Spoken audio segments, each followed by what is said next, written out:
It's all about standing out. Like, let's just say you're on the first page of Google. So you're in already with a bunch of stuff there. Got your AdWords at the top, the map, and then you got your organic listings. But there's 10 organic listings. So how do you stand out there? Some of them may have stars beside them. Some of them may have pictures. This is called Structured Data Markup. Exactly. And so we're going to talk about this as it pertains to kind of our summary of the Google Starter Guide. And so the Google Starter Guide is a published guide directly on Google about how to do search engine optimization properly. Yeah. And today we're just talking about structured data markup as it pertains to local businesses. Yep. I'm Stephen Lau. And I'm Tahmid Jawad. And of course, we're going to just talk about how to make you stand out a little bit more on Google using this programmatic thing called structured data markup. So it's a code that you can add to your website to enhance your search listing, right? And Google has kind of a gallery of codes that you can use. In fact, if I look here, I'll just maybe mention briefly the kinds of things that you can add to your profile on Google. Right. So if you can specify your page as an article, a book, it means that you'll stand out a little bit more or be placed into an area that gives you a lot more credibility, right? Breadcrumb, Carousel, corporate contact, course, critic review, data set, employer aggregated listing, events, fact check, FAQ page, here's how to, job posting, live stream, local business, logo, reviews, product, and whatnot. There's so many of these. Yeah, and also it depends on the type of industry you're in or the type of business you have. That's right. So some of them might not be very useful for you, but there are others that could be very useful for you, especially the local business one. Yeah.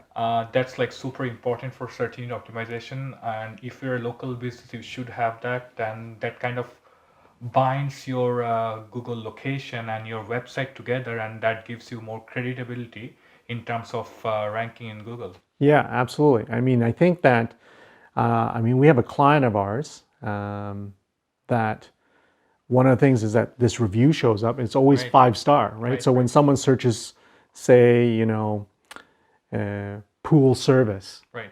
and all of a sudden they're not the first one, or maybe they're the third one, but boy, does it stand out a lot more because it's got stars associated with it.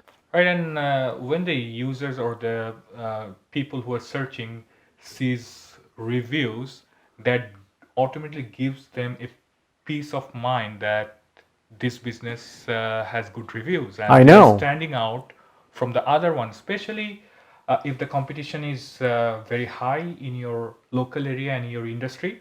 Why not do the things that help you stands out, that helps you to stand out among your competitors? Yeah, and I think that, I know how you feel as a local business. It's like, oh my God, this is another thing that we have to focus on.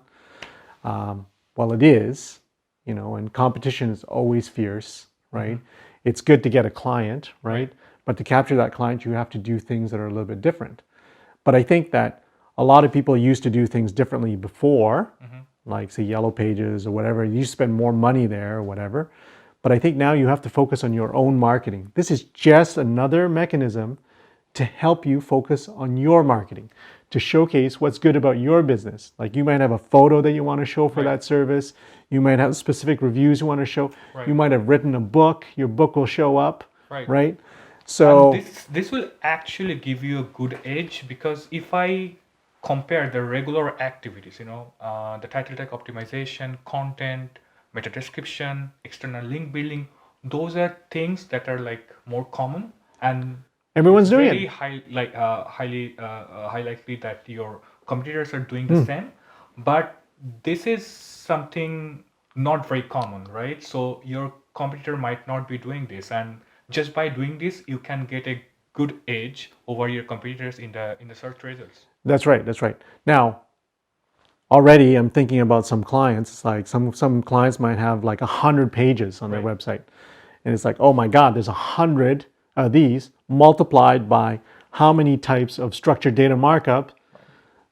Well, you don't need to do it on all 100 pages. Right, and You know, also there are tools out there, right? Yeah. That might help you to make the process easier for you.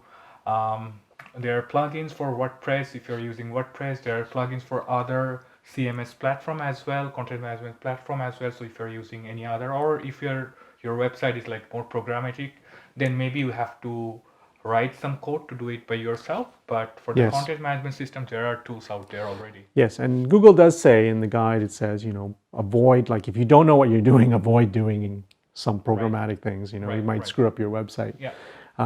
So ultimately, I think local businesses have to pay more attention to it because it gives a significant advantage. Right, I mean, there's a markup there to make your ad stand out, right? And like I said, Tahmid knows of some tools. Yoast maybe is Yoast one of is, them, one of right? them. I think that you have to pay for the professional version Right, the free one if you want. is not there, yeah. But even at that, someone might still get lost potentially, even with that, because it is a tool as well. So it's another tool to learn. But I think, as a local business, like I said, if your website is large, you don't have to focus on every page. In fact, it doesn't even make sense, right? But I think you focus on specific service pages. Right. If you got The landing pages, mostly the landing pages, and check out your Google Analytics. You can know what are the important pages on your website where people are landing more often than the others. So That's a very good point. You might only focus on those pages only to begin with. That's right. Yeah, in Google Analytics, there's a button specifically called landing page, and it'll surprise you to know that you think people are landing on your homepage most of the time, but maybe they're not. Yeah. Because there are top 10 pages on your website where people land first, right? So they're inside your website. Just think about this. If you're looking for something from the Government of Canada website, you don't even go there first. You use Google, and then you are inside that website somewhere on some pertinent information that you're looking for. The same thing occurs on your own website as well. Exactly. And I think those pages, if you focus on the structured data markup, is going to have huge impact. For sure. So just in summary then, obviously, structured data markup, it is coding, and Google has a gallery of the types of markups that you can have. And these markups are graphical representations on a search result on a search engine. And so it makes you stand out a lot more. And therefore, that's an advantage that I think you need to use for yourself, especially when we already know that most of your competitors are not doing it yet. But it does make you stand out a lot more. Now, there are tools to help you do that, obviously, right? But if you don't know how to use the tool, then I would suggest, maybe getting some help, right? And another thing as well is use the data you already have, like in Google Analytics, to determine which pages you should work on first. And I think that's critical. Yeah. So again, the series that we're going through right now, we're going through the Google Starter Guide for SEO, which is published on Google to tell you what you need to do to rank well in search engines, right? And today we've just gone over structured data markup. So if you have any questions, please feel free to reach out to us. Our information is located below. And we're just going through each and every section of this guide systematically, specifically for local businesses. So please feel free to drop us a line. I'm Stephen Lau, signing off. And I'm Tahmid Jawad, signing off. If you like this video, please share, Like, and subscribe to our channel.